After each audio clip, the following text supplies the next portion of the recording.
بسم الله الرحمن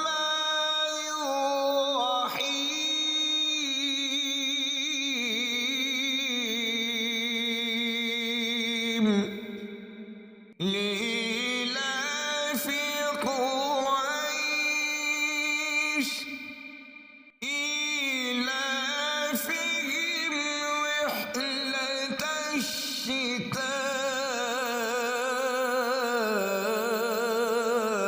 الشتاء والصيف فليعبدوا رب هذا البيت الذي أطعمهم